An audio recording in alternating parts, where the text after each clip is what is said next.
Coming up on Network Africa, Niger's ousted President Mohammed Bazoum calls on United States for help after the coup d'etat. Ethiopia plans state of emergency in Amara over unrest. And United Nations gravely concerned about the severe impact of Sudan's crisis on civilians in the Darfur region. Hello and welcome to the program. I'm Joke Rogers here in Lagos. Niger's ousted leader Mohammed Bazoum has urged the United States and the entire international community to help restore constitutional order after last week's coup. In an opinion piece in the Washington Post, President Mohammed Bazoum said he was writing as a hostage. He wrote, quote, "Fighting for our shared values, including democratic pluralism and a respect for the rule of law, is the only way to make sustainable progress against poverty and terrorism." In his newspaper article, Mr. Bazoum warned the coup, if it succeeded, would have devastating consequences for the country and our region, as well as the entire world. He also warned that the region could fall further under Russian influence via the Wagner Group, which already operates in neighboring countries. Niger's ambassador to the U.S., Kiari Liman Tanguri, said that the junta should come to reason and realize that this affair cannot succeed. Meanwhile, a West African delegation, which was supposed to be mediating in Niger following last week's coup, has departed the country without any sign of progress. According to authorities, the negotiators appointed by the regional body, ECOWAS, did not meet the coup leader or the deposed president. ECOWAS has imposed sanctions on Niger and has threatened to use force if Mr. Bazoum is not reinstated.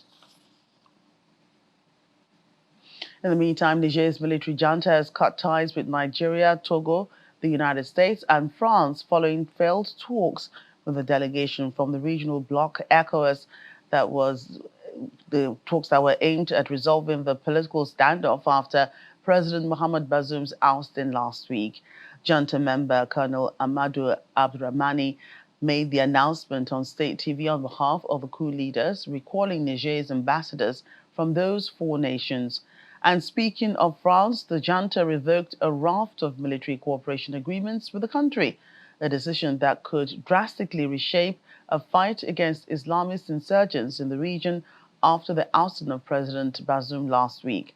Like recent coups in neighboring Burkina Faso and Mali, the military takeover in Niger comes amid a growing wave of anti-French sentiments, with some locals accusing the former colonial ruler of interfering in their affairs. France has between 1,000 and 1,500 troops in Niger, helping to fight an insurgency by groups linked to Al-Qaeda and Islamic State that has destabilized West Africa's Sahel region. Niger military spokesperson Amadou Abdurrahmani was quoted as saying, in view of France's casual attitude and reaction to the internal situation prevailing in our country, the National Council for Safeguarding the Homeland has decided to denounce France's security and defense cooperation agreements. And a German government official says that Germany had no knowledge about Russian forces playing a role in the coup in Niger. The spokesperson of the German Foreign Ministry, Sebastian Fischer, said in his words, it has to be said that Wagner Group and other Russian security forces have been active around Niger for some time. This concerns Mali, this concerns Burkina Faso, but nevertheless, we have no knowledge that Russian forces played a role in the coup. He noted, however, that there had been an increase in pro-Russia disinformation in connection with the coup, adding that Russia supported the declaration in the UN Security Council to restore the democratically elected government.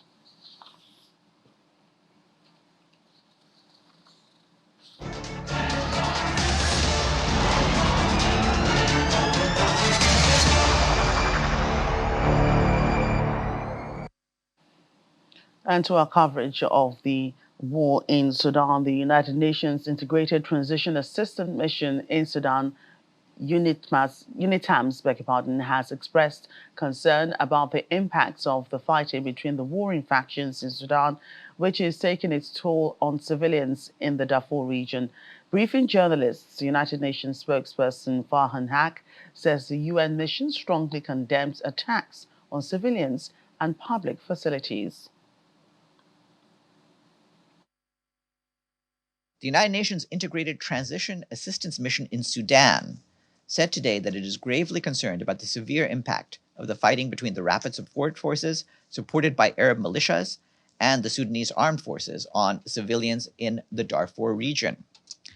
The UN mission strongly condemns the indiscriminate targeting of civilian populations and public facilities by the rapid support forces and allied militias, particularly in the locality of Sirba, 45 kilometers north of El Geneina in West Darfur. The mission is also concerned by similar incidents in Nyala, South Darfur, and Zelengi, Central Darfur. The UN mission urges all forces engaged in hostilities to cease their military operations immediately and calls on them to resume the Jeddah-facilitated talks. The Office for the Coordination of Humanitarian Affairs tells us that today it facilitated cross-border deliveries of food items by the World Food Programme from Chad into West Darfur. This is one of the parts of Sudan facing high levels of food insecurity. In the coming weeks, UN agencies and partners are hoping to provide additional assistance, especially food, nutrition, health, water, hygiene, and sanitation supplies. The Undersecretary General for Humanitarian Affairs, Martin Griffiths, said that cross-border access into the Darfur region represents a key milestone, as the UN seeks to access all hard-to-reach areas in Sudan and provide critical humanitarian assistance to people in need wherever they are.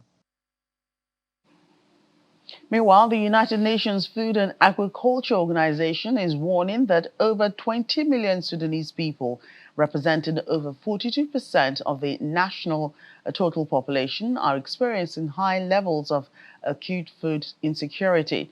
According to the latest Integrated Food Security Phase projections, over 20.3 million people across Sudan are experiencing high levels of food insecurity between July and September this year, with 14 million facing a food crisis and 6.3 million in a more critical food emergency.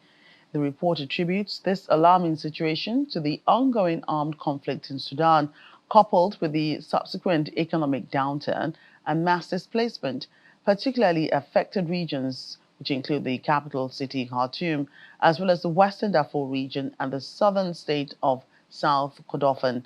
It further emphasizes that the armed conflict has inflicted severe damage on essential infrastructure, including healthcare facilities, schools, power grids, communication networks, and water treatment systems.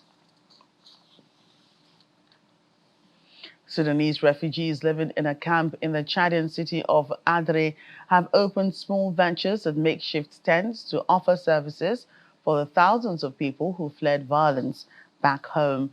The services include a mill to grind corn into flour, a tailor, a barber, and a solar panel used to supply much-needed electricity, enough for refugees to charge their mobile phones. Those with cash pay for these services, while others follow a barter-like system. Some of the people practice their actual jobs, while others learned inside the camp to provide for their families.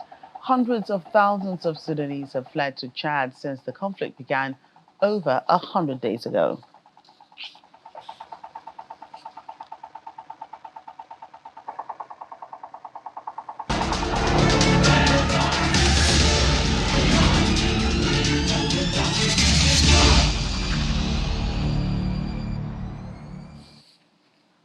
And back here in Nigeria, it's now 12 years since Ogoni indigents in Rivers State, South Nigeria, presented the United Nations Environment Programme report on the oil pollution and cleanup exercise to the federal government, a report that can be said to have led to the ongoing remediation and restoration of areas adversely affected by the hydrocarbon pollution from the activities of oil companies.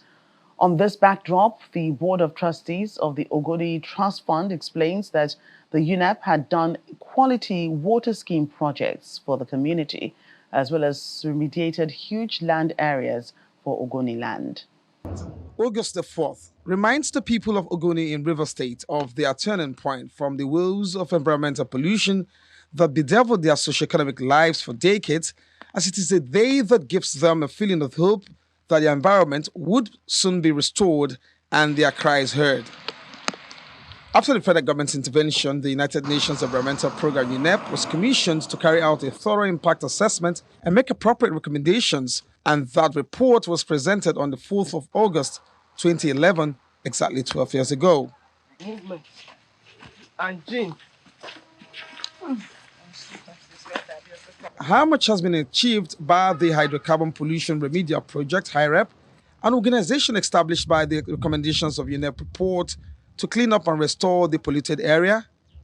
After taking journalists on a 4-day inspection tour of the various remediated lands as well as completed water schemes projects sited in about 9 communities in the Ogoni area, the members of the Board of Trustees of Ogoni Trust Fund give their assessment. We have come, we have seen, and in a way, I can proudly say that we have conquered. And you saw that with us too. So people need to know that so much had been done at the remediation sites. There is more to come as the HIREP coordinator, Professor Zabi, enumerated the new projects ongoing, adding that with the total sum of $360 million released since HIREP inception, out of the $1 billion from the trust fund, HIREP is at the top of its game. Many projects are going on concurrently. Apart from this water project that we've also seen, we've awarded 14 new water projects that will reticulate water to 52 communities in Ogoni land. We have also awarded 34 shoreline cleanup that will clean oil-contaminated shorelines of Ogoni land. We've awarded 9 projects that will pilot mangrove planting in Bazoum. We've not seen this before in the community. Before, we don't have a place to fetch water. But now I'm happy that we now get a water to fetch anytime we want. At the kickoff stage of HIREP, the Ogoni cleanup exercise was perceived to have been progressing in a snail's speed. But in recent times, there seemed to be a new energy pumped into the project. When we return on the program, head of the United Nations missions in South Sudan, Nicholas Haysom, says time is of essence as the country is months away from its elections in 2024. Details in a moment. Please stay with us. Afe Babalola University in Ado-Ekiti, the capital of Ekiti State in southwest Nigeria, and King's College London have signed a memorandum of understanding for academic partnership to create more opportunities for less privileged students. The signing, which took place at Abwad, solidifies the launch of Afe Babalola Centre for Transnational Education, situated at King's College London. Both universities believe this move will close the gaps in academic acquisitions at a global level and ease the transfer of knowledge. A high-powered delegation from the King's College London is at the Afe Babalola University at Ado-Ekiti. Its purpose is to have a handshake with the institution that will formally launch the Afe Babalola Centre for Transnational Education at the London College. The team from London is excited about what it believes will be a qualitative partnership. Members take turns to highlight what this portends for exchange of knowledge in a cost-effective way. We come here not to teach, but to learn.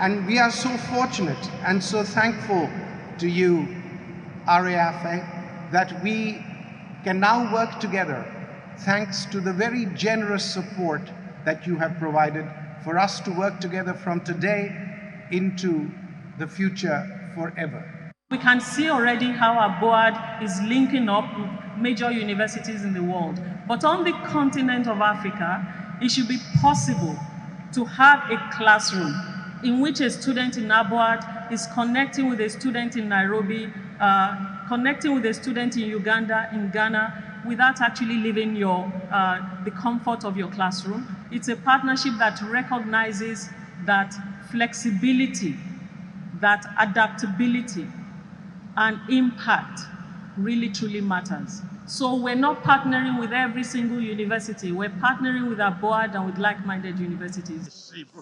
The deal is sealed, and parties involved look forward to a productive partnership. For the founder of Abuad, the university has become a fascinating brand beyond Nigeria. He believes this partnership provides hope for the underprivileged across the continent. Now, this relationship we are having with King's College gives the opportunity to learn without necessarily going to King's College, even without going to Abuad, and yet become graduates like I did. I'm replicating what I suffered and how I conquered poverty. And this is exactly what we are going to do. Let me tell you, I'm very concerned with the quality of education in this country. That was why after I left University of Lagos, where I was a pro-chancellor, I studied university to be an example of how university should be run. And it is because of the high standard which we have achieved that King's College directly got in touch with us. We didn't approach them to establish a center for learning for underprivileged people, not only in Nigeria, but the whole of Africa. He's also optimistic that Africa will witness more of these partnerships to take education to dynamic heights. The head of northern Ethiopia's turbulent Amara region, Yilkal Kafali, has called for intervention by the federal government as violence intensifies and spreads. According to a statement, Mr. Kafali said the security situation in Amara was difficult to control within the regular law enforcement mechanisms. The statement differs in the tone from his remarks a day ago when he had called for dialogue. Activists linked with the Fano militia group, which is fighting against the army in several areas, have criticized Mr. Kafali's remarks as attempts to provide justification for the involvement of the military in the region, which are already fighting the militia. The call for intervention could also signal a further deployment of troops in the coming days. Meanwhile, Ethiopia's cabinet has agreed to declare a state of emergency in the Amara region following days of clashes between local militias and the army. Local militias, known as the Fano, have reportedly gained control of several towns and villages, as well as some bigger cities. Fights have been suspended to at least 2 cities in the region, and the mobile data services have been cut off. A statement published by the Prime Minister's office said the constitutional order was under threat in the region, explaining the need for a state of emergency decree. However, the decision still has to be approved by Parliament to take effect. More from the Sudan. South Sudan is 17 months away from the roadmap timelines to its elections in 2024. The head of the United Nations mission in South Sudan, Nicholas Haysom, says time is of essence as he briefed members of the press on the current state of play in the young nation. And the training. Time is of the essence. Only 17 months remain on the roadmap timelines before elections in 2024. I repeat what I had said at an earlier press conference, that 2023 is a make or break year, such that the decisions and actions that must be made now have to be made in order to pave the way for the holding of peaceful, inclusive and credible elections next year. Elections are not a one-day event, but a process that involves deliberate and thoughtful actions before, well before, during and after the electoral process. The process must have the full confidence of the South Sudanese people to make it a nation-building, not a divisive or violent activity. Simply holding elections is not enough. The credibility, transparency, and inclusivity of the process is what brings legitimacy. This includes that political parties must be able to register and campaign freely, And there must be a civil society that will serve as an extended arm for civic education and act as an observer watchdog of the process. It includes a media that can report on the process and give space to the variety of voices and opinions for voters to make informed choices. That's our program today. Thank you so much for watching. I'm Joke Rogers.